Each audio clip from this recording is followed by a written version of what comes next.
7వ తేదీ జూన్ నెల 2026వ సంవత్సరం. ఈరోజు దేవుని వాగ్దానము సమూయేలు మొదటి గ్రంథము 2వ అధ్యాయము 8వ వచనము. దరిద్రులను అధికారులతో కూర్చుండబెట్టుటకును మహిమగల సింహాసనమును స్వతంత్రింపచేయుటకును వారిని మంటిలో నుండి ఎత్తువాడు ఆయనే.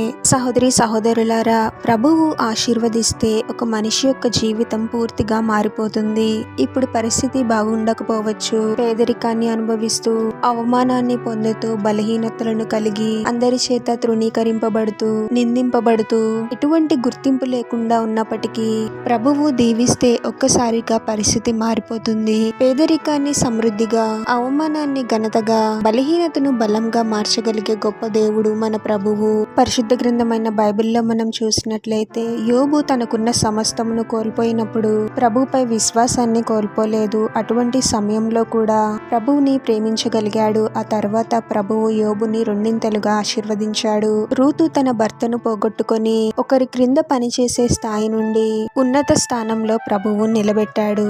ఒకప్పుడు వారి అన్నల చేత ఎగతాళి చేయబడ్డ యోసేఫును ప్రభువు వారి ముందే యోసేఫును హెచ్చించాడు. దావీదు చిన్నవాడైనప్పటికీ ప్రభువు దావీదు పక్షమున ఉండి గొలియాతు మీద విజయాన్ని అనుగ్రహించాడు.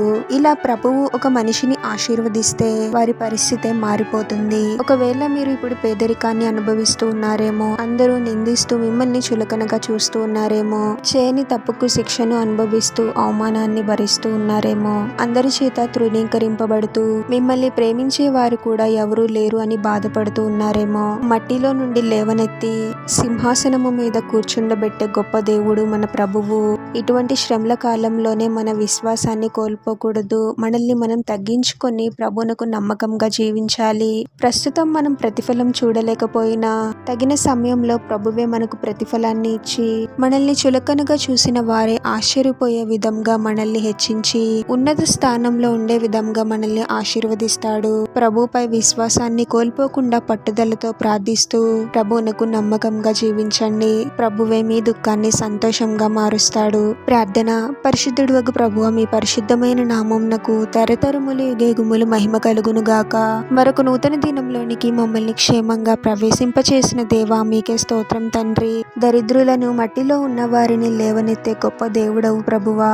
మీకు అసాధ్యమైనది ఏదీ లేదు తండ్రి. ప్రస్తుతం మేమున్న పరిస్థితిని బట్టి, మనుషులు మమ్మల్ని అంటున్న మాటలను బట్టి బాధపడి కృంగిపోయే వారముగా కాకుండా, ఇవేవి మేము పట్టించుకోకుండా కేవలము మీపైనే విశ్వాసాన్ని కలిగి మీకు నమ్మకంగా జీవించాలి తండ్రి. అద్భుతాలను, ఆశ్చర్యక్రియలను జరిగించు గొప్ప దేవుడవు ప్రభువా. ఎవరెవరము ఎటువంటి పోరాటాలలో ఉన్నామో సమస్తమును ఎరిగిన దేవుడవు తండ్రి. ఈ శ్రమల కాలంలో మీలో బలంగా, స్థిరంగా ఉండడానికి మాకు సహాయం చేయండి ప్రభువా. మా విశ్వాసాన్ని కోల్పోకూడదు తండ్రి. దేనిని బట్టి గర్వాన్ని కలిగి ఉండక మమ్మల్ని మేము తగ్గించుకుని జీవించడానికి మాకు సహాయం చేయండి తండ్రి. ప్రతి పరిస్థితిలోనూ మిమ్మల్ని సంపూర్ణముగా విశ్వసిస్తూ, ప్రేమిస్తూ, మీరు నిర్ణయించిన సమయం కోసము విశ్వాసంతో, ఓపికతో కనిపెట్టే వారముగా మమ్మల్ని దీవించమని, ఈ ప్రార్థనలో ఏకీభవిస్తున్న ప్రతి ఒక్కరిని పేరు పేరున దీవించి, ఆశీర్వదించి, అభిషేకించమని, వారు చేసే ప్రతి పనిలో మీరే వారికి తోడుగా ఉండి, వారిని అన్ని కీడల నుండి, అపాయముల నుండి మీరే వారిని రక్షించమని,